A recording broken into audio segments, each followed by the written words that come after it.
ஏன் வாழ்க்கை வீண் பண்ணிடாதீங்கடா டே கண்ணு. ஐயோ கடவுளே கடவுளே. டிஎன்பிசி என்னும் மரணக்குழி இந்த டாபிக் பார்த்து உள்ளே வந்திருப்பீங்க. நான் சொல்கிறது உண்மைதான். டிஎன்பிசிங்கிறது ஒரு பெரிய மரணக்குழி தான். அது ஏங்கிறத இந்த வீடியோவில் நான் உங்களுக்கு சொல்கிறேன். நான் பார்த்ததுலேயே பசங்களுக்கு படிக்கிற பசங்களுக்கு பெரிய 2 மரணக்குழின்னா அது ஒன்று இன்ஜினியரிங், இன்னொன்று டிஎன்பிசி தான். ஏன் அப்படி சொல்கிறேன்னா, இந்த இன்ஜினியரிங் படிக்கும்போது நம்ம விருப்பப்படி யாருமே எடுத்திருப்பாங்களான்னு சொல்ல முடியாது. ஒரு சில பேர் அவங்கவுங்க விருப்பத்தில் எடுத்திருப்பாங்க. ஆனால் பாதி பேர் ஃப்ரெண்ட்ஸ் எடுக்கிறாங்க, அக்கம் பக்கத்தில் எடுக்கிறாங்க, பேரண்ட்ஸ் சொன்னாங்க அப்படின்னு சொல்லி தான் முக்கால்வாசி 90s கிட்ஸு நாங்களாம் எடுத்தோம். இந்த இன்ஜினியரிங்கை பொறுத்த வரைக்கும் பார்த்தா கிளாஸில் எல்லாருமே அந்த இன்ஜினியரிங் பிடிக்காமல் சேர்ந்தவனுக்கு, எனக்கெல்லாம் பார்த்தா அந்த கிளாஸில் இருக்க எல்லாருமே ஒரு ஏலியன்ஸாக தான் தெரியுவாங்க. அவங்களுக்கெல்லாம் நான் ஒரு ஏலியனாக தெரியுவேன். நம்ம ஒரு சம்மந்தம் இல்லாத ஒரு இடத்துக்கு வந்துடுவோம். நம்ம சம்மந்தமே இல்லாத ஒரு படிப்பு படிக்கிறோம். நம்ம எதுக்குடா இதை படிக்கிறோம், யாரா நீங்களாம் அப்படிங்கிற மாதிரி தான் அந்த 4 வருஷம் அந்த 60 பேப்பர் கிளியர் பண்ணிட்டு வெளியே வந்துருப்போம். சேம் அதே தான் டிஎன்பிசியும். அவன் இன்ட்ரெஸ்ட் எடுத்து படித்தானா, நான் இதுதான் ஒரு கவர்மெண்ட் எம்ப்ளாயி சர்வெண்ட் ஆகணும் அப்படின்னு இன்ட்ரெஸ்ட்டில் எடுத்து படிச்சிருந்தானா ஓகே. பட் அவன் படிக்கிறான், நானும் படிக்கிறேன், நான் கவர்மெண்ட் எம்ப்ளாயி ஆகணும், அதில் என்ன டஃப்னஸ் இருக்குது, அதில் எவ்வளோ சிலபஸ் இருக்குது, அது எப்படி படிக்கணும், கவர்மெண்ட் எக்ஸாம் பேட்டர்ன் என்ன, அதெல்லாம் எதுவுமே தெரியாமல் சும்மா பிளைண்டாக உள்ளே போகிறவனை, அந்த பேரண்ட்ஸ் ஃபோர்ஸ் பண்ணி உள்ளே படிக்க வைக்கிறவங்க, அண்ணா படிக்கிறான் நானும் படிக்கிறேன்னு போகிறவனுங்க, இன்ட்ரெஸ்டே இல்லாமல் மற்றவங்க ஃபோர்ஸ் பண்ணதுக்காக படிக்கிறவங்க, இது எல்லாமே மரணக்குழியில் விழுவுறதுக்கு சமம் தான். ஆல்ரெடி நம்ம ஸ்கூல்லே பார்த்தோம்னா 10 வருஷம் 16 வருஷம் 15 வருஷம் 16 வருஷம் 17 வருஷம் அதுக்கே போயிடும். +2 முடிக்கிற வரைக்கும் முடிச்சுட்டு காலேஜ் ஒரு 3 இயர் 4 இயர் முடிச்சுட்டு அவன் ஜாபுக்கு போய் சம்பாதிக்க ஆரம்பிச்சிருவாங்க. சம்பாதிக்க ஆரம்பிக்கணும். மோஸ்ட் ஆஃப் த வெளிநாடு, ஏன் யூஎஸ்ஏல கூட முக்கால்வாசி பேர் 17-18 வயசுலேயே சம்பாதிக்க ஆரம்பிச்சிருவாங்க. நம்ம நாட்டு வடக்கணுங்கெல்லாம் கூட 17 வயசு 15 வயசுலேயே மொபைல் ஷாப் வச்சுருக்கான், மொபைல் சர்வீஸ் பண்ணுறான், பெரிய பெரிய பிஸ்னஸ் மேக்னெட் ஆகிறான். 21 வயசில் 2 லட்ச ரூபா பைக் வாங்குறான், 5 லட்ச ரூபா பைக் வாங்குறானுங்க, கார் வாங்குறானுங்க. ஒரு தொழிலுக்குள்ளே உள்ளே போயிடுறானுங்க. மினிமம் ஒரு தொழிலை கற்றுக்குறானுங்க, இல்லை டீசெண்டாக முடிச்சுட்டு ஒரு ஸ்கில்லை டெவலப் பண்ணிட்டு டீசெண்டாக ஒரு வேலைக்கு போயிடுறானுங்க. ஆனால் இந்த இன்ஜினியரிங் ஏன் எடுக்கிறோம், எதுக்கு எடுக்கிறோன்னே தெரியாமல் எடுக்கிறவனுங்க பார்த்தோம்னா சுத்தம் சோலி முடிஞ்சது. ஏன்னா என்ன பண்ணுவானுங்கன்னா, முடிச்சதுக்கப்புறம் நம்ம அந்த வேலைக்கும் போக முடியாது, அவன்கிட்ட ஸ்கில்லே இருக்காது. ஏன்னா ஜஸ்ட் அவன் பேப்பரை மட்டும் தான் கிளியர் பண்ணிட்டு வந்திருப்பான். அவன்கிட்ட என்ன நம்ம ஸ்கில்லை எதிர்பார்க்க முடியும்? முடிச்சுட்டு அந்த ஸ்கில்லெல்லாம் டெவலப் பண்ணி அப்படியே உள்ளே போனாலும் கூட அவனுக்கு அது இன்ட்ரெஸ்ட் இல்லாததுனால அவனால் அதில் மேலே வரவே முடியாது. சரி நம்ம முடிச்சுட்டு வெளியே வந்துட்டு வேறு எதனா ட்ரை பண்ணுவான்னு பார்த்தா 4 வருஷம் இன்ஜினியரிங் ஒரு சப்ஜெக்ட் எடுத்துகிட்டு வெளியே வந்து அவன் வேறு என்ன பண்ண போகிறான்? ஸோ அவன் அகெயின் வேறு எதுலையாச்சும் அவன் டைமையும் மணியவும் இன்வெஸ்ட் பண்ணி ஏதாவது அவனை கற்றுக்கிட்டா தான் அவன் ஸ்டார்ட் பண்ண முடியும். சேம் அதே மாதிரி தான் இந்த டிஎன்பிசி. ஏற்கனவே 15, 16, 17 வருஷம் ஸ்கூலு, அதுக்கப்புறம் காலேஜ் 3 வருஷம் 4 வருஷம் 21 ஆகிடும். அதுக்கப்புறம் டிஎன்பிசி 3 வருஷம் 4 வருஷம் 5 வருஷம் 25 வயசு 26 வயசு ஆகிடும். லைஃபை தொலைச்சிட்டிங்களேடா, அவ்வளோதான் முடிஞ்சது கதை. அந்த டைமில் இவனை விட ஜூனியர்லாம் அங்கே 30,000 40,000 சம்பளம் ஆகிட்டு இருப்பான். ஐடியாக இருந்துச்சுன்னா மினிமம் பிபிஓவில் ஒர்க் பண்ணாங்கன்னா கூட 20-25 டீசெண்டாக வாங்கிட்டு இருப்பான். மினிமம் ஒரு 15 சம்பாதிப்பான்னு வச்சுக்கோங்க. அதை பார்க்க இவன் இன்னும் இன்ஃபீரியாரிட்டி காம்ப்ளெக்ஸ்குள்ளே போயிடுவான். ஆல்ரெடி ஷை டைப்பு இன்ட்ரோவர்ட்னா கதை சுத்தமாக முடிஞ்சது. இவனால் ஒரு இடத்துக்கு போயிட்டு ஒரு லேபர் ஒர்க்கும் பண்ண முடியாது, ஒரு ஸ்கில்லையும் புதுசாக கற்றுக்க முடியாது. அவன் ஒரு ஃபோக்கஸே இழந்துருவான். வீட்லேயே உட்காந்து அந்த ரொட்டீன் அவனுக்கு பழகி உடம்புல சோம்பேறித்தனம் வந்து அவனால் என்ன பண்ணுறோம் ஏது பண்ணுறோன்னு ஒரு கிளாரிட்டியே இல்லாமல் அந்த டிஎன்பிசிக்கு இன்வெஸ்ட் பண்ண டைம் தான் போயிட்டுருக்குமே தவிர அவன் என்ன பண்ண போகிறாங்கிறது அவனுக்கே தெரியும். யாரா நீங்களாம் எதுக்குடா டிஎன்பிசியை படிக்க சொல்லி ஃபோர்ஸ் பண்ணுறீங்க? அவனுக்கு விருப்பம் இருந்தால் படிக்க வைங்கடா. விருப்பமே இல்லை, அவன் வேலைக்கு போகிறான் அப்படின்னு சொன்னால் விட்டுருங்கடா. வேலைக்கு போகிறவனை பிடிச்சிட்டு யாரா நீங்கள் எதுக்குடா சம்மந்தமே இல்லாமல் அவன் வந்து பிடிச்சி உட்கார வச்சு 3 வருஷம் 4 வருஷம் அவன் டைமை வேஸ்ட் பண்ணிகிட்டு இருக்கிறீங்க. ஆல்ரெடி அவன் சிறைச்சாலையில் தான் கடந்திருக்கான் 10-17 வருஷமாக. அகைன் காலேஜுக்குள்ளே போய் ஒரு சிறைச்சாலையில் தான் கடந்திருக்கான். அவன் அப்போ தான் வெளி உலகத்துக்கே வரான். வெளி உலகத்துக்கு வந்து அப்போ தான் ஃபஸ்ட்டு அவன் சம்பாதிக்கணும், ஏர்ன் பண்ணணும்னு ஸ்டார்ட் பண்ணுறான். வடிவேல மாதிரி குத்தா வச்சு இப்படியே சிறைச்சாலையிலே கடந்து வெளியே அப்போ தான் வரான், சிறை கடிச்சு பறக்க வரான். ஆனால் அவன் மறுபடியும் கொண்டு வந்து அவன் சம்மந்தமே இல்லாமல் அவனுக்கு இன்ட்ரெஸ்டே இல்லாத ஒரு இடத்துல உள்ளே ஃபோர்ஸ் பண்ணி அவன் லைஃப்பை சுத்தமாக க்ளோஸ் பண்ணிடுறான். வேணாம்ப்பா வேணாம், வேற பசங்களா வேணவே வேண்டாம். உங்களுக்கு இன்ட்ரெஸ்ட் இருந்தால் மட்டும் பண்ணுங்கள், இன்ட்ரெஸ்ட் இல்லைன்னா எவன் பேச்சையும் கேட்காதீங்க, லைஃப்பை தொலைச்சிருவீங்க. இன்ட்ரெஸ்ட் இருந்து உள்ளே போய் ஹார்ட் ஒர்க் பண்ணி சக்ஸஸ் ஆனால் ஓகே. இன்ட்ரெஸ்ட் இல்லாமல் உள்ளே போகிறாங்க கண்டிப்பாக தலைகீழ என்னால் ஒன்றுமே பண்ண முடியாது. கொஞ்சம் நம்ம டேட்டாஸ் பார்க்கலாம். ரீசெண்டாக ஒரு சப் கலெக்டர் போஸ்ட்டுக்கு 3 லட்சம் பேர் எக்ஸாமுக்கு அப்ளை பண்ணுறாங்க. அதில் கிட்டத்தட்ட 1.5 லட்சம் பேர் அட்டன் பண்ணுறாங்க. 1.5 லட்சம் பேர் அட்டன் பண்ணவே இல்லைன்னு நினைக்கிறேன், ஆப்சென்ட். இதில் அந்த எக்ஸாம் கொஷின் பேப்பரில் மொத்தம் பேஜ் நியர்லி 150 பேஜஸ் இருக்குது. 150 pages question paper, but 3 hours time. கொஷின்ஸும் டைரெக்டாகவே இருக்காது. இவ்வளோ டஃப்பான கொஷினை அவங்க அந்த 3 லட்சம் பேரில் முக்கால்வாசி ஒரு மினிமம் ஒரு 1 lakh கிட்டையாச்சு அதுக்கு எஃபோர்ட் போட்டிருப்பாங்க, டைம் ஸ்பெண்ட் பண்ணியிருப்பாங்க. சரி ஓகே, சப் கலெக்டர் ரேஞ்சுக்கு நம்ம ப்ரிப்பேர் பண்ணால் கீழே குரூப் 4 குரூப் அந்த குரூப் 4 அதுக்கு கீழே இருக்கிற எக்ஸாம்ஸு விஏஓ இந்த மாதிரி எக்ஸாம்க்கெலாம் யூஸ் ஆகும்னு நீங்கள் நினைக்கலாம். பட் ஓகே, பட் இதுக்குன்னு ஸ்பெஷலாக டிகிரி லெவலில் சிலபஸாக அவங்க கவர் பண்ணுறாங்க, டைம் ஸ்பெண்ட் பண்ணுறாங்க, கிளாஸஸும் அட்டன் பண்ணுறாங்க. அப்படி இருக்கும்போது அதுக்கான டைம் வேஸ்ட்டு தானே. இதில் இன்னொரு கொடுமை என்னென்னா, சென்னை போகிறது, கோயம்புத்தூர் போகிறது, தருமபுரி போகிறது, நாமக்கல் போகிறது, இந்த மாதிரி ஊர் விட்டு ஊர், அதாவது இன்டீரியர் கிராமத்துலேருந்து வெளியே வந்து இந்த மாதிரி பெரிய பெரிய centre, Shankar academy, radian academy, இந்த மாதிரி நிறையா அகாடமிஸ்லாம் இருக்குது, ராஜாஜிலாம் இருக்குது நாமக்கல்ல. இதுக்கெல்லாம் பார்த்தோம்னா 100 கிலோமீட்டர் 150 கிலோமீட்டர் தூத்துக்குடி போகிறாங்க. இங்கேருந்து 100 கிலோமீட்டர் 200 கிலோமீட்டர் ட்ராவல் பண்ணி அங்கே போய் அந்த ரூம்க்கு வந்து செலவு பண்ணுறது. கொஞ்சம் மிடில் கிளாஸ் பசங்களாக இருந்தால் 1 lakh 2 lakhs வரைக்கும் கூட செலவு பண்ணுறானுங்க. கொஞ்சம் கஷ்டப்படுற ஃபேமிலியாக இருந்தால் அவங்களால முடிஞ்ச அளவுக்கு கஷ்டப்பட்டு செலவு பண்ணி அவங்களே தங்கி படித்து டைம் ஸ்பெண்ட் பண்ணி அவங்க வந்து இன்வெஸ்ட் பண்ணுறாங்க. மணியும் இன்வெஸ்ட் பண்ணுறாங்க, டைம் அதை விட இன்வெஸ்ட் பண்ணுறாங்க. 3 வருஷம் 4 வருஷம் கிட்டத்தட்ட இன்வெஸ்ட் பண்ணுறாங்க. இதில் வந்து நம்ம ஒரு தொழில் கற்றுக்குறோமா, ஒரு ஸ்கில்லு கற்றுக்குறோமான்னு பார்த்தா அது வந்து டவுட்டு தான். இப்போ நம்ம ஒரு இடம் வந்து ஒரு ப்ரோக்ராமிங் கற்றுக்க போகிறோம், ஒரு மினிமம் ஒரு டேலி கற்றுக்க போகிறோம், ஏதோ ஒரு கம்ப்யூட்டரில் பைத்தானு, ஏதோ ஜாவா ஸ்கிரிப்ட் ஏதோ ஒன்று கற்றுக்க போகிறான்னா கூட மினிமம் ஒரு சின்ன கம்பெனிலையாச்சும் அது அவனுக்கு யூஸ் ஆகும். அந்த ப்ரோக்ராமிங் நாலேஜ் வச்சு அவன் ஃப்ரீலான்சிங் கூட பண்ணலாம். மினிமம் ஏதோ ஒரு ஸ்டார்ட் அப் கம்பெனியில் கூட அவனால் ஜாயின் பண்ணி ஒரு ட்ரைனிங்காக ஜாயின் பண்ணி ஒரு மினிமம் வந்து ஏர்ன் பண்ணலாம். நான் வந்து டிஎன்பிசி படிச்சிருக்கேன் சார், 4 வருஷம் படிச்சிருக்கேன், 1.5 லட்ச ரூபா செலவு பண்ணியிருக்கேன், 4 வருஷம் நான் படிச்சிருக்கேன், இதுக்காக எனக்கு எதனா வேலை கொடுக்கணும்னா எவனாச்சும் கொடுப்பானா? கவர்மெண்ட் ஆஃபீஸில் பியூன் வேலைக்கு கூட சேர்த்துக்க மாட்டான். பட் ஓகே, நம்ம அந்த படித்த நம்ம அறிவு நமக்கு கிடச்சிருக்கும். அது நம்மளை வந்து மணியாக கன்வெர்ட் பண்ண முடியுமா? நம்ம வந்து அதை வந்து ஏதோ ஒரு எம்ப்ளாய்மெண்ட்டுக்கு நம்ம அதை வந்து நான் படிச்சிருக்கேன், 4 வருஷம் படித்தேன், என்னால் பாஸ் பண்ண முடியல, ஜஸ்ட்டு வந்து ஒரு 4 மார்க்கில் விட்டேன், 5 மார்க்கில் விட்டேன்னு சொன்னால் அதுக்காக யாருன்னா வேலை தருவாங்களா?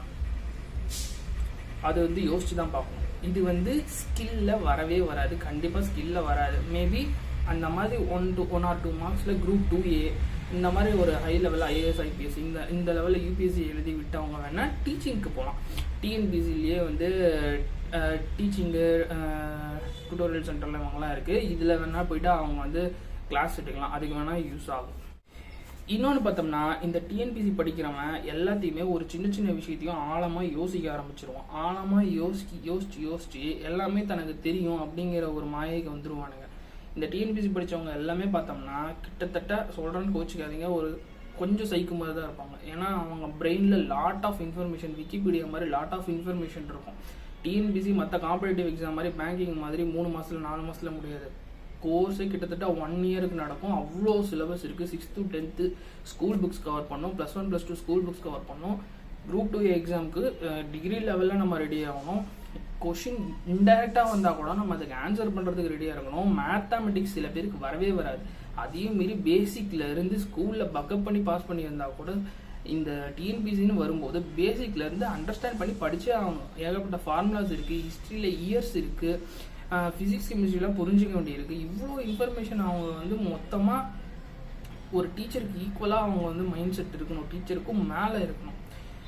ஒரு கோட் இருக்கும், UPSC attending students need not know everything but they must know something in everything. அதாவது எப்படின்னா எல்லா விஷயமும் தெரிஞ்சிருக்கணும், இல்லை எல்லா விஷயத்துலையும் கொஞ்சம் கொஞ்சம் தெரிஞ்சிருக்கணும். அப்படின்னா தான் அவங்க வந்து எக்ஸாம் கிளியர் பண்ண முடியும். அதுக்கடுத்தது இன்டர்வியூவும் ஃபேஸ் பண்ண முடியும். அதுதான் காம்படிட்டிவ் எக்ஸாமில் இருக்க ஒரு மிகப்பெரிய சிக்கல். இவ்வளோ ஒரு மெச்சூரிட்டி வந்ததுக்கப்புறம், நல்லா ஆழமாக யோசிக்க கற்றுக்கிட்டதுக்கப்புறம், ஒரு மேதாவித்தனம் வந்ததுக்கப்புறமும் ஒரு லேபர் ஒர்க்குக்கு போக சொன்னால் அவன் யோசிப்பான். ஒரு லேபர் ஒர்க்கில் போயிட்டு ஒரு ஸ்கில் இல்லாத ஒரு லேபர் ஒர்க்கில் உட்காந்து அவன் வேலை செய்யும்போது அவனால் அதில் ஒன்று வேலை செய்ய முடியாது. அதுக்கு அடாப்ட் ஆகிறவங்க ரொம்ப ரொம்ப கம்மி தான். அப்படியே அடாப்ட் ஆகி வேலை செஞ்சாலும் அவன் மைண்ட் வந்து உறுத்திக்கிட்டே இருக்கும். நம்ம வந்து இவ்வளோ படிச்சிருக்கோம், நம்ம வந்து டிஎன்பிசி படிச்சிருக்கோம், இவ்வளோ நாலேஜ் நமக்கு இருக்குது, நம்ம இந்த வேலையை செய்யணுமா அப்படிங்கிற மாதிரி அவனுக்கு உறுத்திக்கிட்டு தான் இருக்குமே தவிர அந்த வேலையில் லேபர் ஒர்க்காக இருந்தாலும் அவனால் முழுசாக ஃபோக்கஸ் பண்ணி ரெகுலராக அவனால் போக முடியாது. இதனால பார்த்தீங்கன்னா டிஎன்பிசி படிக்கிறவங்களுக்கு ஃபஸ்ட்டு மணி வேஸ்ட் ஆகுது. இந்த டிஎன்பிசி கோச்சிங் சென்டருங்கிற பேர்லேயே நிறைய கொள்ளையடிக்க ஆரம்பிச்சிட்டானுங்க. நிறைய சென்டரு, நான் வெளிப்படையாக பேர் சொல்லலை, பட் அப்போது ஒரு காலத்தில் நல்ல தரமாக இருந்த சென்டர்லாம் கூட இப்போ பியூர்லி மணி பேஸ்டாக மாறிட்டாங்க. 30,000 40,000 50,000 60,000 ஃபீஸ் வாங்கிட்டு ஒன்றுமே அவங்க கிளாஸே எடுக்க தெரியாதவங்க கூட வந்து ஏதோ சும்மா ஒரு ஓவராலாக ப்ரிப்பேர் பண்ணிட்டு வந்து சும்மா எடுத்துகிட்டு போகிறானுங்க. இந்த மாதிரி மணி ஸ்பெண்ட் பண்ணி அவங்க படிக்கிறதால ஒரு யூஸே இல்லாமல் மணி ஃபஸ்ட்டு வேஸ்ட் ஆகுது, டைம் வேஸ்ட் ஆகுது. அவங்க அட்டன் பண்ணுற சில பேர்லாம் பார்த்தா வீக்கெண்ட் கிளாஸ் சாட்டர்டே கிளாஸ் மட்டும் ஜாயின் பண்ணுவாங்க. சாட்டர்டே சண்டே கிளாஸ் மட்டும் ஜாயின் பண்ணிட்டு மண்டேல இருந்து ஃப்ரைடே வரைக்கும் ஃபுல் டே உட்காந்து படிக்க மாட்டாங்க. அப்படியே படித்தாலும் எத்தனை பேர் அதில் வந்து சக்ஸஸ் ரேட் காமிக்கிறானுங்க, எத்தனை பேர் அதில் போஸ்டிங் வாங்குறானுங்க, எத்தனை இயர்ஸ் அதில் ஸ்பெண்ட் பண்ணுறாங்க. இன்னொன்று இளமை வேஸ்ட். நல்லா உழைச்சி ஒரு தொழிலை ஒரு ஸ்கில்லை நல்லா கற்றுக்கிட்டு ஒரு ஓனர் லெவலில் போக வேண்டியவன், ஒரு நல்ல பிஸ்னஸ் ஸ்டார்ட் பண்ண வேண்டியவன், ஒரு நல்ல ஒரு மேனேஜர் லெவலில் போக வேண்டியவன், மினிமம் ஒரு சூப்பர்வைசிங் லெவலில் போக வேண்டியவன். அதாவது நான் சொல்கிறது ஒரு 30 இயர்ஸில், அதாவது இந்த 22 30 அவன் ஒரு ஸ்கில்லை கற்றுக்கிட்டு ஒரு சூப்பர்வைசிங் ஸ்டேஜுக்கு போனோன்னா அவன் எடுத்துக்கிட்ட வேலையெல்லாம் அவன் எக்ஸல் பண்ணாதானே அவன் ஒரு சுப்பீரியர் லெவலில் போக முடியும். இப்போ அந்த டைம் வந்து அவன் இதில் இன்வெஸ்ட் பண்ணுறான். இதில் இன்வெஸ்ட் பண்ணும்போது அது டோட்டலாக வேஸ்ட்டு தானே. அவனோட யங் ஏஜ், அந்த யங் மைண்டு, அந்த எனர்ஜி எல்லாமே வேஸ்ட்டு தானே. ஸோ வேஸ்ட் ஆகுது. இன்னொன்று ஃபேமிலி பேர்டன் அதிகமாகுது. சில பேர் வீட்டில் 2 பேர் 3 பேர் இருப்பாங்க, ரொம்ப மிடில் கிளாஸ் இருப்பாங்க, லோயர் மிடில் கிளாஸாக இருப்பாங்க, ரொம்ப கஷ்டப்படுற ஃபேமிலியாக இருப்பாங்க. இவன் போயிட்டு சம்பாதிச்சு நல்லா ஃபேமிலியை சப்போர்ட் பண்ண வேண்டிய ஏஜில் டிஎன்பிசி படிக்கிறேன்னு உட்காந்துக்கிட்டு இருப்பான். அவங்க அப்பா அம்மா வந்து கஷ்டப்பட்டு ஒரு கூலி வேலை செஞ்சுட்டு இருப்பாங்க, ஹோட்டல் வேலை செஞ்சுட்டு இருப்பாங்க, ரொம்ப ஒரு கஷ்டமான ஒரு லேபர் ஒர்க்கில் செஞ்சுட்டு இருப்பாங்க. இவன் அந்த ஒர்க்குக்கு போயிருந்தா கூட அவங்க பேரண்ட்ஸ்க்கு ஒரு ஹெல்ப்ஃபுல்லாக இருந்திருக்கும். இப்போ பேரண்ட்ஸ் நல்லா வெல் செட்டில்டு, ஒரு கவர்மெண்ட் எம்ப்ளாயீஸாக இருக்காங்க, ஒரு பேங்க் எம்ப்ளாயீஸாக இருக்காங்கன்னா ஓகே, தாராளமாக ரிஸ்க் எடுக்கலாம். ஒரு பிஸ்னஸ் மேனாக இருக்காங்கன்னா தாராளமாக அவங்க ஒரு ப்ரைடுக்காக ஒரு கவர்மெண்ட் எக்ஸாமை டார்கெட் பண்ணுறாங்க அப்படிங்கும்போது ஓகே. ஒரு டாக்டர் ஃபேமிலி இப்படின்னா ஓகே. அவங்க ஃபேமிலியே ஆல்ரெடி ஒரு பர்டனாக இருக்குது. இப்படி ஒரு பர்டனாக இருக்க ஒரு ஃபேமிலியில் இவனும் இன்னும் கொஞ்சம் எக்ஸ்ட்ரா பர்டன் ஏற்றான். அந்த ஏஜ் நல்ல எனர்ஜியாக சம்பாதிக்க வேண்டிய ஏஜில் சம்பாதிக்காமல் வச்சுட்டு அதில் போய் டைம் இன்னொரு இடத்துல இன்வெஸ்ட் பண்ணும்போது டோட்டலாக வேஸ்ட் ஆகுது. ஃபேமிலி பர்டன் இன்னமும் அதிகமாகுது. அவன் தம்பி தங்கச்சிங்க அடுத்தடுத்து படிச்சுக்கிட்டு வராங்க, அவங்களுக்கு ஸ்பெண்ட் பண்ண வேண்டியதை கூட இவனுக்கும் ஸ்பெண்ட் பண்ணிக்கிட்டு இருக்காங்க. இவனும் அந்த டைமை வேஸ்ட் பண்ணிட்டு இருக்கான். ஃபேமிலியில் ஒரு டென்ஷன் பில்ட் ஆகிட்டே இருக்கும். ஐயோ, பையன் வந்து சம்பாதிக்க வேண்டிய ஏஜில் இன்னமும் சம்பாதிக்காமல் இருக்கானே, இன்னும் படிக்கிறான்னு ரூம்குள்ளேயே உட்காந்துட்டு இருக்கான். ரூம்குள்ளே அவன் ஃபோனில் உட்காந்துட்டு நியூஸ் பார்த்துட்டு இருப்பான், ஏதாச்சும் ஆர்டிக்கல் அதை பற்றி ரிசர்ச் பண்ணிட்டு இருப்பான். புக்கில் வந்து ஒரு ஃபார்முலா வச்சு அவன் ஒரு ChatGPTலையோ ஒரு மெட்டாலையோ அவன் வந்து அந்த ப்ராப்ளம்க்கான சொல்யூஷன் தேடிட்டு இருப்பான். ஆனால் பார்க்குறவனுங்க சும்மாவே இருக்க மாட்டானுங்க. ஃபோனை நோண்டிகிட்டு இருக்கான், கேம் விளையாண்டுட்டு இருக்கான், யூடியூப் பார்த்துட்டு இருக்கான், விளையாடிக்கிட்டு இருக்கான், சும்மா ரூம்லேயே தண்டமாக தின்னுட்டு தூங்கிட்டு இருக்கான். இப்படி தான் பார்க்குறவனோட ஃபோக்கஸ் தெரியும். ஃபேமிலியிலேருந்து டென்ஷன் பில்ட் ஆகிட்டே இருக்கும். சொந்தக்காரனுங்க வரும்போது இவன் என்ன பண்ணுறான்னு கேள்வி கேட்டுக்கிட்டே சாவடிச்சுக்கிட்டே இருப்பானுங்க. அதுவும் இல்லாமல் ரொம்ப கஷ்டப்படுற ஃபேமிலியாக இருந்தால் சுத்தமாக முடிஞ்சு போச்சு. இவ்வளோ ஃபேமிலி கஷ்டப்பட்டு இருக்காங்க, நீ வீட்டுக்குள்ளே உட்காந்துட்டு என்ன ஃபோனை நோண்டிட்டு இருக்க, லேப்டாப் நோண்டிட்டு இருக்க, புக்கை வச்சுட்டு உட்காந்துட்டு இருக்க, இப்படி தான் கேட்பாங்க. இன்னொரு விஷயம், ஒரு சில பேர் வந்து 28 29 ஏன் 32 33 ஆனாலுமே சில எக்ஸாமை நான் கிளியர் பண்ணிட்டு தான் நான் வந்து மேரேஜ் பண்ணிக்குவேன்மானுங்க. இன்னொரு முக்கியமான ப்ராப்ளம், மேரேஜை வந்து தள்ளி போட்டுக்கிட்டே இருப்பானுங்க. இவங்க ஃபேமிலியில் இதனாலே இன்னும் பேர்டன் அதிகமாகும். சில பொண்ணுங்க கூட 30 ஏஜில் 31 32 ஆனாலுமே நான் இந்த எக்ஸாம் கிளியர் பண்ணிட்டு தான், கவர்மெண்ட் எக்ஸாம் கிளியர் பண்ணிவிட்டு நான் ஒரு கவர்மெண்ட் எம்ப்ளாயியாக தான் நான் மேரேஜ் பண்ணிக்குவேன் அப்படின்னு சொல்லிட்டு ஃபோக்கஸ்டாக உட்காந்து படிச்சுட்டு இருப்பாங்க. படிக்கிறது நல்ல விஷயம்தான், தப்பு கிடையாது. பட் ஏஜ் ஃபேக்டர், ஏஜ் வந்து தள்ளி போயிட்டே இருக்கும். இவங்களுக்கு பின்னாடி 2 சிஸ்டர் இருப்பாங்க. இவங்களுக்கு தள்ளி போயிட்டே இருக்கிறதுனால இதனால ஃபேமிலியில் ப்ரெஷர் டென்ஷன் அதிகமாகிட்டே இருக்குது. இதில் ஃபோக்கஸ் பண்ணுறத விட ஏதோ ஒரு ஸ்கில்லோ ஏதோ ஒரு ஒர்க் பண்ணிக்கிட்டே இதை படிச்சுட்டு இருந்தால் கூட அவங்க வந்து மேரேஜ் பண்ணிக்கிட்டு அவங்க ஃபேமிலியை சப்போர்ட் பண்ணிக்கிட்டு மேபி அந்த பேபிலாம் பிறக்கும்போது ஒரு 2-3 இயர்ஸ் கேப் எடுத்துகிட்டு கூட அவங்க டைம் ஸ்பெண்ட் பண்ணி படிக்கலாம்.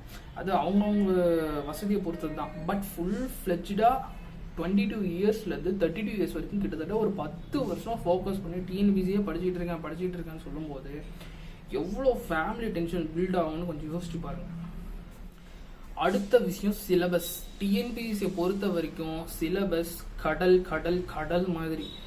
சிலபஸ் ஸ்டார்ட் பண்ணி அட்ட ஒரு புக்கை படித்து முடிக்கிறதுக்குள்ளே நாக்கு தள்ளிடும். இதில் எல்லா subject Tamil, English, social, science, physics, chemistry, maths, இதை பாட்னி, ஜுவாலஜி தனியாக எல்லாமே தனித்தனியாக ஒவ்வொன்றையும் அண்டர்ஸ்டாண்ட் பண்ணி புரிஞ்சு அவன் ஒர்க் அவுட் பண்ணி ப்ராக்டிஸ் பண்ணி மாடல் டெஸ்ட் எல்லாமே எழுதி முடிக்கிறதுக்கே கிட்டத்தட்ட 2-3 இயர்ஸ் ஆகிடும். இன்னொன்று ரிசல்ட்டும் லாங் வெயிட் டைம் வந்துடும். ஒரு எக்ஸாம் எழுதி அதுக்கு ரிசல்ட் வந்து அதை அவங்க எம்ப்ளாய் பண்ணுறதுக்குள்ள அவனுக்கு 3 வருஷம் அதிலே போயிடும். 3 வருஷம் 4 வருஷம் உட்காந்து படிக்கிறான்னு இமேஜின் பண்ணிக்கும். அடுத்தது அவன் எக்ஸாம் கால்ஃபர் பண்ணி எழுதுறதுக்கு ஒரு 2 வருஷம், அதுக்கு ரிசல்ட் வரதுக்கு 2-3 வருஷம் முடிஞ்சு போச்சு. காலேஜ் முடிச்சதுக்கப்புறம் அவன் எக்ஸாம் ரிசல்ட் எழுதி அந்த ரிசல்ட் வந்து அவன் கிளியர் பண்ணி வேலைக்கே போகணுன்னா கூட சக்ஸஸே ஆயிருந்தா கூட அவன் போகிறதுக்கு எவ்வளோ வருஷம் டைம் கேப் பாருங்கள். 27, 28 சக்ஸஸ் ஆகிறவனுக்கே இந்த நிலைமைனா ஃபெயிலியர் ஆகணும்னா கொஞ்சம் யோசிச்சு பாருங்க. திரும்பவும் அடுத்த கால்ஃபருக்கு வெயிட் பண்ணுவான், அடுத்த எக்ஸாமுக்கு வெயிட் பண்ணுவான், அதுக்கு ஒரு 2-3 இயர்ஸ் எழுதுவான், மறுபடியும் அடுத்த ரிசல்ட் அவன் கீ ஆன்சர் கிடைச்சா இருந்தாலும் பார்டரில் இருக்கவன், இன்டர்வியூ அட்டன் பண்ணுற எக்ஸாமில் இருக்கவன் அதுக்கு தனியாக உட்காந்துட்டு வெயிட் பண்ணிகிட்டு இருப்பான். ப்ராசஸிங் டைம் ரொம்ப ரொம்ப லாங் வெயிட் டைம். இதில் நிறைய குளறுபடியும் நடக்கிறதா சொல்கிறாங்க. நிறைய குளறுபடிக்கு ப்ரூஃபும் வெளியே வந்து கேஸும் ஆச்சு. நிறைய பேர் மாட்டவும் செஞ்சாங்க. நியூஸ் பேப்பர் ஹெட்லைன்ஸில் எல்லாத்துலேயுமே வந்துச்சு. இதில் நம்ம நீட்டை குறை சொல்கிறோம், நேஷ்னல் லெவலில் நம்ம நடக்கிற எக்ஸாம்லாம் குறை சொல்கிறோம். பட் நம்ம ஸ்டேட்டுக்குள்ளேயே டிஎன்பிசிலேயும் நிறைய குளறுபடி இருக்குது. நிறைய ஃப்ராடு தரமும் ஒரு சில இடத்துல நடக்குது. அதை ப்ரூவ் பண்ணப்பட்டு நிறைய பேர் உள்ளேயும் போயிருக்காங்க, சிக்கியிருக்காங்க. இதில் இந்த பிரச்சனையும் இருக்குது. நமக்கு இந்த விஷயம் சொல்லக்கூடாது. பட் என்னென்னா லஞ்சம் கொடுத்து வேலை வாங்கி லஞ்சம் வாங்குறதுக்கு தான் நிறைய கவர்மெண்ட் எம்ப்ளாயீஸே உள்ளே போகிறாங்க. ஈவன் கவர்மெண்ட் டாக்டர்ஸ் கூட எப்படி சொல்கிறதுன்னா, அவர் இவ்வளோ பணம் கொடுத்து தான் உள்ளே வந்தார், அந்த பணத்தெல்லாம் அவர் எடுக்க வேணாமா அப்படின்னு ஒரு டயலாகே ஒரு இந்தியன் படத்தில். சேம் அதே தான். கவர்மெண்ட் ஆஃபீஸ் எல்லா ஆஃபீஸ்லேயுமே லஞ்ச பணம் தான். லஞ்சம் வாங்குறதுக்காக தான் முக்கி படிக்கிறாங்க. நீங்கள் லஞ்சமே வாங்கலைனாலும் உங்களை வாங்காமல் விட மாட்டாங்க.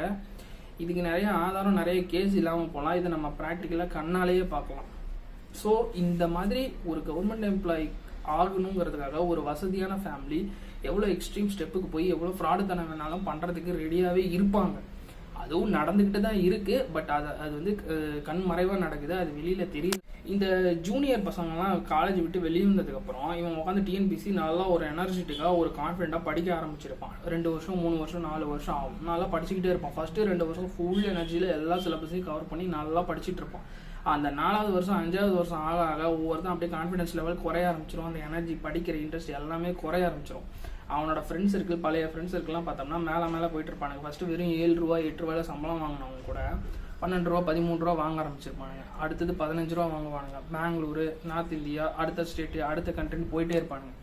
இப்படி போயிட்டே இருக்கும்போது பார்த்தீங்கன்னா அவனோட சேலரி ஏறிக்கிட்டே இருக்கும், இவனோட கான்ஃபிடன்ஸ் லெவல் குறைஞ்சிக்கிட்டே இருக்கும், இவனோட எனர்ஜி குறைஞ்சிக்கிட்டே இருக்கும், இவனோட லைஃப் டைம், மீதி அவன் லைஃப்பில் இருக்கிற டைம் குறைஞ்சிக்கிட்டே இருக்கும். இவன் என்ன சாதிக்க போகிறான், இவன் என்ன செயல்படுத்த போகிறாங்கிற டைம் குறைஞ்சிட்டு இருக்கும். இவனுக்கான வாய்ப்புகள் அங்கே கோட்டை விட்டுட்டு இருப்பாங்க. இவன் ஜூனியர்ஸ்க்கு பார்த்தீங்கன்னா சம்பாதிக்க இவன் வந்து வாழ்க்கையில் அடுத்த கட்டத்தை நோக்கி போயிட்டு இருப்பான். இவனுக்கு ஸ்கில் வளர்ந்துட்டு இருக்கும், அவனோட ஓன் துறையில் அவனோட நாலேஜ் வளர்ந்துட்டு இருக்கும். அவன் ஒர்க் பண்ணுற டீம்லேயோ அவன் ஒர்க் பண்ணுற கம்பெனிலேயோ அவன் மேலே போயிட்டு இருப்பான். ப்ரமோஷன் ஆகிட்டு போயிட்டு கடைசியில் பார்த்தா சில பேர் மேனேஜிங் லெவல்லே வந்துடுவாங்க, ஒரு சூப்பர்வைசர் லெவலில் வந்துடுவானுங்க. அடுத்து வந்து ஒரு ஹையர் சேலரிக்கு போயிடுவானுங்க. ஒரு ஃபாரின், ஒரு அமெரிக்காலேயே எங்கேயோ போயிட்டு அடுத்த ஸ்டேஜ்னு போயிட்டே இருப்பானுங்க. இதெல்லாம் பார்க்க இங்கே 3 வருஷம் 4 வருஷம் 5 வருஷம் 6 வருஷம் உட்காந்துட்டு, அதாவது இப்போ ஒரு 170 கட் ஆஃப்க்கு ஒரு 160க்கு மேலே இருக்கவன் கான்ஃபிடென்ட்டாக இருப்பான். 150 145 இருக்கிறவனோட மைண்ட் செட்டை கொஞ்சம் யோசிச்சு பாருங்கள். அவனோட கான்ஃபிடென்ஸ் லெவல் அப்படியே குறைஞ்சி அவன் மார்க் குறைய இவனோட எனர்ஜியும் குறையும், கான்ஃபிடென்ஸ் லெவலும் குறையும். அடுத்து நம்ம அந்த வேலைக்கும் போக முடியாது. அவன் படித்த இன்ஜினியரிங்காக படிக்கும் போதே முக்கால்வாசி மறந்துடுவானுங்க. அங்கே வந்து மக்கப் பண்ணி தான் பாஸ் பண்ணியிருப்பான். மக்கப் பண்ணி பாஸ் பண்ணவன் எப்படி அந்த ஸ்கில்லை அவனுக்கு எப்படி கற்றுக்கிட்ட ப்ராக்டிக்கல் நாலேஜ் எப்படி இருக்கும். மிச்சம் இருக்கிற டைம் கொண்டு வந்து 4 வருஷம் இங்கே ஸ்பெண்ட் பண்ணிட்டான். இதே அங்கே போயிருந்தா கூட அங்கே ஒரு ட்ரைனிங் கொடுத்துருப்பாங்க, இவனோட ஸ்கில்லை டெவலப் பண்ணுறதுக்கு அந்த கம்பெனி இவனுக்கு ஹெல்ப் பண்ணியிருக்கும். அதையும் இவன் கோட்டை விட்டான். ஸோ இவன் கான்ஃபிடென்ஸ் லெவல் பயங்கரமாக அடி வாங்கவும் குறைஞ்சிக்கிட்டே வரும். அவனோட ஜூனியர்ஸ், அவனோட பேட்ச்மேட்ஸ் எல்லாருமே அங்கே வாழ்ந்துக்கிட்டு இருப்பானுங்க. அடுத்தது கல்யாணம், குழந்தை குட்டி, அடுத்தடுத்த ஸ்டேஜ் நோக்கி போயிட்டு இருப்பாங்க. இவன் இங்கே சாவை நோக்கி போயிட்டு இருப்பான், மரண குழியில் விழுந்து அழிவை நோக்கி போயிட்டு இருப்பான். இவனோட லைஃப் டைமை பாதி தொலைச்சிக்கிட்டு போயிட்டே இருப்பான். என்ன பண்ணுறது ஏது தெரியாமல் திக்கு தெரியாமல் திணறிக்கிட்டு இருப்பான். இன்னமும் கொஞ்சம் கேட்டகரி பசங்களாம் இருக்காங்க. டிஎன்பிசி எழுதிட்டா கவர்மெண்ட் ஜாப் வாங்கிடலாம், ஏதோ ஒரு லக்கிலையாச்சும் நமக்கு வந்துருமான்னு ஒரு குரூப் இருக்கு. உண்மையிலேயே அந்த குரூப்ல இருக்கிற அந்த பசங்க அவங்களோட சொந்தக்காரங்களா சொல்லுவாங்க, இந்த டிஎன்பிசி எழுதுப்பா, ஒரு லக்கிலையாச்சும் உனக்கு வந்து கவர்மெண்ட் ஜாப் ஏதாவது கிடைச்சிருந்தாங்க. லக்கில் கிடைச்சிரும்னு நம்புறவங்களுக்கும் அந்த மாதிரி நம்பி உள்ள போனவன் அந்த சிலபஸை படிச்சுட்டு அந்த டிஎன்பிசினா என்னன்னு அவன் புரிஞ்சுக்கிறதுக்கே 2 வருஷம் ஆகிடும். அந்த 2 வருஷம் அவன் புரிஞ்சுக்கிட்டு டிஎன்பிசிக்குள்ளே போகிறதுக்குள்ளே அவனுக்கு 2 வருஷம் 3 வருஷம் டைம் வேஸ்ட் ஆகிடும். அந்த டைம் வேஸ்ட் ஆனதுக்கப்புறம் அவன் எனர்ஜி குறைஞ்சிடும், கான்ஃபிடன்ஸ் குறைஞ்சிரும். அவன் அதுக்கப்புறம் புரிஞ்சுக்கிட்டு படித்து பாஸ் பண்ணி சுத்தம் அது வாய்ப்பே கிடையாது. எப்படி இப்படி வந்து நம்பிக்கிட்டு இருக்கீங்க, லக்கில் வந்து ஒரு கவர்மெண்ட் ஜாப் கிடச்சிரும் அப்படின்னு சில பேர் இருக்காங்க, உண்மையிலே இருக்காங்க. சில பேர் சொல்கிறவங்களாம் இருக்காங்க, எழுதி ஏதோ ஒரு லக்கில் கிடச்சிரும் அப்படின்ட்டு. ரியாலிட்டி அவங்களுக்கு தெரியல, உண்மையில அவங்களுக்கு ரியாலிட்டி தெரியாமல் அவங்க பேசுகிறாங்க. பட் அந்த பசங்க நினச்சா புரிஞ்சுக்கலாம். ஃபஸ்ட்டு டிஎன்பிசி படித்தா கவர்மெண்ட் ஜாப் வாங்கி அறுத்து தள்ளிடலாம் அப்படின்ட்டு போகிறவன் சிலபஸ்ஸு இந்த கிளாஸ் எல்லாம் அட்டன் பண்ணிட்டு கூட படிக்கிற பசங்க வெறித்தனமாக பேய் மாதிரி படிப்பாங்க. அதெல்லாம் பார்த்துட்டு மறண்டு போயிட்டு உண்மையை புரிஞ்சுக்குவானுங்க.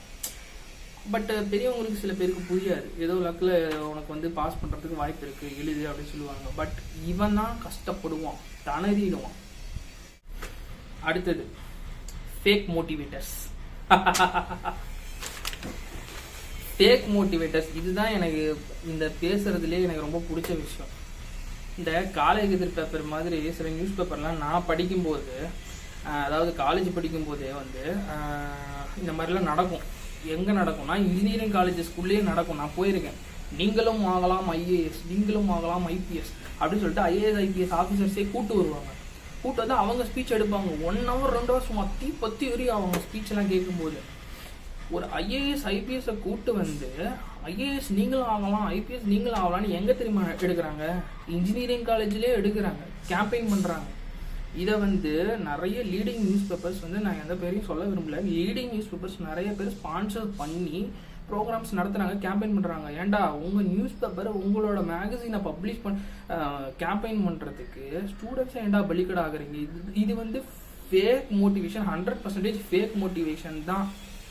இது எப்படி அவங்க வந்து ஒரு இன்ஜினியரிங் காலேஜில் உட்காந்துக்கிட்டு நீங்களும் ஆகலாம் ஐஏஎஸ் ஐபிஎஸ்னா இது எப்படி இருக்குன்னா, வருஷத்துக்கு 2 லட்சம் 3 லட்சம் பேர் இன்ஜினியரிங்கை அப்ளை பண்ணி, ஏன் அப்ளை பண்ணுறோம் எதுக்கு அப்ளை பண்ணுறோன்னு தெரியாமல் அப்ளை பண்ணி அவன் அதில் படித்து ஒரு ஸ்கில்லை கற்றுக்கிட்டு வாழ்க்கைக்கு அவன் வந்து சர்வைவ் ஆகிறதுக்கு ஒரு வேலைக்கு போகிறதுக்காக தான் இன்ஜினியரிங்கு உள்ளே வந்துட்டான். உள்ளே வந்ததுக்கப்புறம் அவன் சர்வைவ் ஆகி எப்படியோ போக போகிறான். அவன் பிரெயினை போட்டு குழப்பி கன்ஃபியூஸ் பண்ணி பிரெயின் வாஷ் பண்ணி நீங்கள் ஐஏஎஸ் ஆகலாம் ஐபிஎஸ் ஆகலாம் அவன் படித்து அதை அவங்க ஸ்பீச்சை கேட்டுட்டு ஆவரண்டா ஐபிஎஸ் ஆவரண்டா ஐபிஎஸ் ஐஏஎஸ் ஆவரண்டா நானும் ஆகி காட்டுறேன்டான்னு சொல்லிட்டு அந்த இன்ஜினியரிங்கை கோட்டை விட்டுருவோம். ஜஸ்ட்டு 60 பேப்பரை நம்ம கிளியர் பண்ணிட்டு வெளியே போனால் போதும், டிகிரி வாங்கினா போதும், நம்ம இந்த ஸ்கில்லை கற்றுக்கலனாலும் பரவாயில்ல, இவரு மாதிரி நம்ம ஐஏஎஸ் ஐபிஎஸ் யூபிஎஸ் மேலே போகிறோம், நம்ம படிக்கிறோம், கவர்மெண்ட் எக்ஸாம் ஆகிறோம்னு சொல்லிட்டு ட்ராக்கை மாற்றிக்கிறோம். இங்கன்னா நீங்கள் பார்த்துருக்கீங்களா? நீங்களும் ஆகலாம் ஒரு அப்துல் கலாம், நீங்களும் ஆகலாம் ஒரு மிகப்பெரிய சயின்டிஸ்ட்னு எங்கன்னா ஒரு கேம்பெயின் நடக்கிறத பார்த்துருக்கீங்களா? நான் பார்த்ததில்ல. சயின்ஸ் எஜுகேஷன் அப்துல் கலாம் இருந்த காலத்துலாம் நடந்தது. நிறைய காலேஜஸில் பேப்பர் ப்ரெசன்டேஷன் நடக்குது, போஸ்டர் ப்ரெசன்டேஷன் நடக்குது, நிறைய எக்ஸ்போஸ் நடக்குது. இண்டஸ்ட்ரியல் எக்ஸ்போஸ்க்கு கூட்டிகிட்டு போவாங்க, இண்டஸ்ட்ரியல் விசிட்டுக்கு கூட்டிகிட்டு போவாங்க. ஆனால் இந்த மாதிரி ஒரு நியூஸ் பேப்பர் மேகசின் ஒரு கேம்பெயின் இந்த மாதிரி நீங்களும் ஆகலாம் ஒரு பெரிய சயின்டிஸ்ட், நீங்களும் ஆகலாம் பெரிய விஞ்ஞானி அப்படின்லாம் எடுத்து நான் பார்த்ததே கிடையாது. ஆனால் இந்த மாதிரி நீங்களும் ஆகலாம் ஒரு ஐஏஎஸ், நீங்களும் ஆகலாம் ஒரு ஐபிஎஸ் அப்படின்னு சொல்லி ஒரு மோட்டிவேஷனை கொடுக்குறான்னு சொல்லி சுத்தமாக அவங்கள குழப்பி விட்டு தான் போகிறாங்க அந்த இன்ஜினியரிங் படிக்கிற. நிறைய ஃபீல்டு இருக்குது, ஸ்போர்ட்ஸ் இருக்குது, கம்யூனிகேஷன் இருக்குது, டெக்னாலஜி இருக்குது, ஹேண்ட்லிங் ப்ரெஷர் சொல்லி தரலாம், சாஃப்ட் ஸ்கில்ஸ் எவ்வளவோ கற்றுக்கிறது இருக்குது, அதெல்லாம் சொல்லி கொடுக்கலாம். ஆர்ட்ஸ்லேயே நிறைய இருக்குது, மீடியா சைடு நிறைய வாய்ப்பு இருக்குது, இதில் ஜேர்னலிசம் இந்த மாதிரி நிறைய ஃபீல்டு இருக்குது. இதில் வந்து அவங்க மோட்டிவேட் பண்ணுற மாதிரி நிறைய ஆளுங்களை கூப்பிட்டு வந்து பேச வைக்கலாம். ஏன்னா அவன் வந்து தெரியாமல் அந்த இன்ஜினியரிங் எடுத்திருந்தாலும் அதை வந்து அவனுக்குள்ளே என்ன இன்ட்ரெஸ்ட் இருக்குங்கிறத வந்து இந்த மாதிரி ஒரு different type of sector of பீப்புளை பார்க்கும்போது அவனையே ஐடென்டிஃபை பண்ணிக்கிறதுக்கு ஒரு வாய்ப்பு இருக்கும். ஓ நமக்குள்ளே இந்த திறமை இருக்குமோ, நம்ம இந்த திறமையை நம்ம ட்ரை பண்ணி பார்க்கலான்னு ட்ரை பண்ணும்போது அவன் அந்த திறமையில் கொஞ்சம் கிளிக் ஆகிறதுக்கு வாய்ப்பு இருக்குது. கிளிக் ஆகும்போது மேலே அந்த துறையை நோக்கி அதில் அவன் வந்து ட்ரைனிங் எடுத்துக்கிட்டு போகிறதுக்கு வாய்ப்பு இருக்குது. சாஃப்ட் ஸ்கில் டெவலப்மெண்ட் இருக்குது, ப்ரோக்ராமிங் இவ்வளோ அவங்க வந்து கூப்பிட்டு வரலாம். பெரிய பெரிய கம்பெனிலேருந்து கூப்பிட்டு வந்து அவங்கள மோட்டிவேட் பண்ணலாம். ப்ரோக்ராமிங் நல்லா கற்றுக்கலாம். ஆர்டிஃபிஷியல் இன்டெலிஜென்ஸ் நல்லா பூம் ஆகிட்டு இருக்கு. இன்ஜினியரிங் செக்டர்லேயே எலக்ட்ரானிக்ஸ் மெக்கானிக்கல் ஃபீல்டில் நிறைய பேர் இருக்காங்க. கண்ணுக்கே தெரியாத நிறைய டேலண்டட் பீப்புள் இருக்காங்க. நிறைய சயின்டிஸ்ட்டை கூப்பிட்டு வரலாம். சயின்டிஸ்ட்டை கூப்பிட்டு வந்து பேச வைக்கலாம். நிறைய காலேஜஸில் சயின்டிஸ்ட்லாம் கூப்பிட்டு வராங்க. மயில்சாமி அண்ணாதுரையெல்லாம் வந்திருக்காரு சீஃப் கெஸ்ட்டாக, நான் பார்த்துருக்கேன். பட் தனியாக எக்ஸ்க்ளூசிவாக உங்களை நான் வந்து ஐஏஎஸ் நீங்களும் ஆகலாம், ஐஏஎஸ் ஐபிஎஸ்னு மோட்டிவேட் பண்ணுற மாதிரி கேம்பெயின் பண்ணுற மாதிரி எக்ஸ்க்ளூசிவாக ஒரு சாஃப்ட் ஸ்கில்ஸ்க்கு, டெக்னாலஜிக்கு, கம்யூனிகேஷன்ஸ்க்கு, ஒரு ஸ்போர்ட்ஸ்க்கு, இந்த மாதிரி பெரிய பெரிய லெஜெண்ட்லாம் இருக்காங்க. ஸ்போர்ட்ஸ்லாம் கூட்டுவாங்க. எவ்வளோ பிளேயர்ஸ்லாம் இருக்காங்க, ரிட்டையர் ஆன பிளேயர்ஸ்லாம் எவ்வளோ பேர் இருக்காங்க. அவங்களெல்லாம் கூப்பிட்டு வராங்க. நிறைய பேர் காலேஜஸில் கூப்பிட்டு வராங்க. பட் இன்னமும் அதிகமாக கூப்பிட்டு வந்தால் தான் அவங்க வந்து பார்ப்பாங்க ஒவ்வொரு டிஸ்ட்ரிக்ட்லேயும் எவ்வளோ கிரவுண்ட்ஸ் இருக்குது, எவ்வளோ ஸ்போர்ட்ஸ் மேன் இருக்காங்க, எவ்வளோ டேலண்டட் பீப்புள் இருக்காங்க அப்படின்னு சொல்லிட்டு அவங்களுக்கு தெரிஞ்ச அட்வைஸை, அவங்களுக்கு தெரிஞ்ச வந்து ஒரு பர்ஃபார்மன்ஸு, அவங்களுக்கு தெரிஞ்ச எல்லாத்தையுமே சொல்லிட்டு போனாங்கன்னா ஸ்டூடெண்ட்ஸ் அதை நல்லா வெல் ரிசீவ் பண்ணிக்குவாங்க. இந்த மாதிரி ஒரு மோட்டிவேஷன் தான் ஸ்டூடெண்ட்ஸுக்கு கண்டிப்பாக தேவைப்படுது. ஒவ்வொரு இன்ஜினியரிங் காலேஜுக்கும் முக்கியமாக தேவைப்படுது. ஒரு ஹிந்தி படம் வந்து ரொம்ப நாளைக்கு முன்னாடி ரிலீஸ் ஆச்சு. நிறைய அந்த மீம்ஸ் எல்லாம் வந்து வைரல் ஆச்சு. அந்த படத்தில் பார்த்தோம்னா அந்த பையன் டாய்லெட் கழுவுற வேலையெல்லாம் செய்வான். டெல்லியில் போயிட்டு டீ கடையில் வேலை செய்வான். நிறைய வீட்டு வேலை செஞ்சு, கூலி வேலை செஞ்சு, நிறைய இடத்துல வேலை செஞ்சு பார்ட் டைமாக வேலை செஞ்சுட்டு படிப்பான் பாதி. அதுக்கப்புறம் ஒரு பொண்ணு வரும். அந்த பொண்ணு வந்து அந்த பையனுக்கு சப்போர்ட் பண்ணும். இப்படியே சப்போர்ட் பண்ணி அவன் கடைசியில் ஒரு கவர்மெண்ட் எம்ப்ளாயி ஆகிடுவான். நீங்கள் ஒரு கவர்மெண்ட் எம்ப்ளாயி போயிட்டு அவங்க மனசாட்சியை தொட்டு கேட்க சொல்லுங்கள். 100ல் எத்தனை % பேர் லஞ்சம் வாங்காமல் வேலை செய்கிறாங்க? எத்தனை அரசு அதிகாரிகள் நிம்மதியாக மேலதிகாரிகளோட தலையீடு இல்லாமல், மேலதிகாரிகளோட ப்ரெஷர் இல்லாமல், அதாவது ஏன் லஞ்சம் வாங்கி தான் ஆகணும்னு சுற்றி குரூப் கெடுத்து விடுற அளவுக்கு தான் இருக்குது. நிர்வாக சீர்கேடு அவ்வளோ ஸ்ட்ராங்காக இருக்குது. இந்த அளவு நிர்வாக சீர்கேட்டில் இருக்கும்போது ஏன் அப்படி ஒரு கவர்மெண்ட் எம்ப்ளாயி தான் ஆகணும் அப்படின்னு சொல்லிட்டு ஃபோர்ஸ் பண்ணி நீங்கள் போயிட்டு அங்கே எவ்வளோ பேர் சாதிச்சிருக்காங்க. விரல் விட்டு எண்ணிடலாம். அவ்வளோ பேர் தான் அவங்க மனசுக்கு பட்டதை நிம்மதியாக வேலை செய்ய முடியும். ஒரு ஐஏஎஸ் ஐபிஎஸ் லெவலில் இருக்கவங்களால கூட அவங்க என்ன நினைக்கிறாங்களோ அதை அவங்களால செய்ய கண்டிப்பாக முடியாது. அலோவ் பண்ண மாட்டாங்க. ஐஏஎஸ் ஐபிஎஸ்ஸாவே கண்ட்ரோல் பண்ணுறவங்க எம்எல்ஏ, எம்பி, அதாவது இந்த பொலிட்டிக்கல் பார்ட்டிஸ், இவங்க தான் வந்து கிட்டத்தட்ட கண்ட்ரோல் பண்ணுறாங்க. 100% இண்டிபெண்ட்டாக அவங்களால ஒர்க் பண்ண முடியாது. இதை ஐஏஎஸ் ஐபிஎஸ் அவங்களே நிறைய இன்டர்வியூஸில் சொல்லியிருக்காங்க. ஐஏஎஸ் ஐபிஎஸ்ஸால் செய்ய முடியாத வேலையை கூட நீங்கள் வெளியிலேருந்து செய்யலாம். அவங்க செய்ய முடியாத சேவை வந்து எங்களால் 100% அடுத்தவங்க மேலதிகாரிகளோட தலையீடு இல்லாமல் எங்களால் செய்ய முடியாதுன்னே ஹானஸ்ட்டாக சொல்லியிருக்காங்க. பேர பசங்களா, அட்லாஸ்ட் நான் சொல்கிறது ஒன்று தான். உன் மைண்டுக்கு, உன் மனசாட்சிக்கு யோசித்து நல்லா கேட்டு பாருங்கள். உங்களுக்கு உண்மையிலேயே டிஎன்பிசி படிக்க இன்ட்ரெஸ்ட் இருக்கா? இன்ட்ரெஸ்ட் இருந்துச்சுன்னா, அதை பற்றின நாலேஜ் இருக்குது, +2 படித்த உடனே உங்களுக்கு அந்த ஐடியா கொஞ்சம் கொஞ்சமாக வர ஆரம்பிச்சது அப்படின்னா உங்களுக்கு ஓன் இன்ட்ரெஸ்ட் வந்திருக்கணும். அடுத்தவன் இன்ஃப்ளூயன்ஸ் பண்ணி அடுத்தவங்க சொல்லி வந்துடக்கூடாது. கொஞ்சமாச்சும் எனக்கு கவர்மெண்ட் எம்ப்ளாயி ஆகணும், கவர்மெண்ட் சேலரி நான் வாங்கணும், கவர்மெண்ட்டில் ஒரு நல்ல பிளேஸில் நான் போய் இருக்கணும், நான் வந்து ஒரு நிர்வாகத்தை கண்ட்ரோல் பண்ணணும் அப்படிங்கிற தாட் உங்களுக்கு செல்ஃபாக இருந்ததுன்னா தாராளமாக போங்க. இன்ஜினியரிங் நீங்கள் படிச்சிருங்க, எம்பிபிஎஸ் கூட படிச்சுட்டு வாங்க. எம்பிபிஎஸ் படித்து முடித்தவங்க கூட நிறைய பேர் காம்படிட்டிவ் எக்ஸாமுக்கு வராங்க. டிஎன்பிசி குரூப் 2லாம் எழுதுறதுக்கு வராங்க, நானே பார்த்துருக்கேன். தாராளமாக செல்ஃப் மோட்டிவேஷன் ரொம்ப முக்கியம். செல்ஃப் மோட்டிவேஷனையும் ஓன் இன்ட்ரெஸ்ட்லையும் தாராளமாக வரலாம், படிக்கலாம். அடுத்தவன் பேச்சை கேட்டு அவன் சொன்னான் இவன் சொன்னான்னு சொல்லிட்டு இன்ஜினியரிங் போயிட்டு அவன் சொன்னான் இவன் சொன்னான்னு சேர்ந்து வாழ்க்கை அழிச்சிக்கிட்டவங்க நிறைய பேர். அதே மாதிரி அவன் சொன்னான் இவன் சொன்னான்ட்டு எம்பிபிஎஸ் முடிச்சுட்டு இன்ஜினியரிங் முடிச்சுட்டு போகிறவனுங்களும் நிறைய பேர் இருக்காங்க. போயிட்டு அவங்க படித்த ஃபீல்ட்லேயும் எக்ஸ்பீரியன்ஸ் இல்லாமல் இதுலேயும் சக்ஸஸ் ஆக முடியாமல் மொத்தமாக 0 தான், மரணக்குழி தான். இன்னொன்று, ஃபேமிலி சுச்சுவேஷன் சரியில்லை, ஃபினான்ஷியலாக ஸ்ட்ரகிளிங் ஃபேமிலி அப்படின்னா கண்டிப்பாக this is not and good option. TNPSC கண்டிப்பாக எடுக்கவே வேண்டாம், தயவு செஞ்சு எடுக்க வேணாம். அதுலேயும் ஓன் இன்ட்ரெஸ்ட் எனக்கு ஃபுல் வெறி இருக்குன்னா ஓகே ட்ரை பண்ணலாம், ரிஸ்க் எடுக்கலாம். பட் சுத்தமாக இன்ட்ரெஸ்ட்டே இல்லாத பட்சத்தில் தயவு செஞ்சு, நிறைய ஊரில் நிறைய பேர் பார்த்துருப்பீங்க, ரயில்வே ஸ்டேஷனில் படிப்பானுங்க, பஸ் ஸ்டாண்டில் படிப்பானுங்க, பஸ்ஸில் உட்காந்து கூட படிப்பாங்க, லைப்ரரியில் படிப்பாங்க, காடு மலை எங்கெங்கெல்லாம் குட்டி குட்டி மலை இருக்கோ அங்கெல்லாம் படிப்பாங்க, பார்த்துருப்பீங்க. ரோட்டில் உட்காந்து படிப்பாங்க, பார்க்கில் உட்காந்து படிப்பாங்க, பீச்சில் உட்காந்து படிப்பாங்க, நம்ம நினச்சி பார்க்க முடியாத இடத்துல படிப்பாங்க, பரதேசி மாதிரி அலைவாங்க, சோறு தண்ணி இல்லாமலாம் படிப்பாங்க. வெளிச்சத்தை பார்க்காம படிக்கிறவனெலாம் நான் பார்த்துருக்கேன். 3 நாள் 4 நாள் சூரிய வெளிச்சத்தையே பார்க்காம படிக்கிறவனெலாம் நான் பார்த்துருக்கேன். ஹெவி ப்ரெஷர் ஹேண்ட்லிங் ஸ்கில் வேணும். ப்ரெஷர் ஹேண்ட்லிங் மஸ்ட்டு வேணும் டிஎன்பிசிக்குள்ளே வர்றது. இதெல்லாம் தெரியாமல் உள்ள தயவு செஞ்சு வந்துடாதீங்க. இது எத்தனை பேர் சொல்லுவாங்கன்னு எனக்கு தெரில. பட் டிஎன்பிசியோட ரியல் ஃபேக்ட் இது தான். இன்னொன்று, கம்பேரிசன் பண்ண ஆரம்பிச்சிருவாங்க பேரண்ட்ஸு. என் பிள்ளை கவர்மெண்ட் எக்ஸாம் எழுதி பாஸ் பண்ணி கவர்மெண்ட் விளாட்னா சந்தோஷம் தானே ஸ்டார்டிங்கில் அலோவ் பண்ணுவாங்க. அப்புறம் அவங்க ஏஜில் இன்னொரு பையன் அங்கே சம்பாதிக்கும் போது கம்பேரிஷன் வரும். கம்பேரிஷன் பண்ணி அவன் அவ்வளோ சம்பாதிக்கலாம், இவன் என்ன தண்டமாகவே உட்காந்துருக்கானேன்னு சொல்லி மட்டம் தட்ட ஆரம்பிப்பாங்க.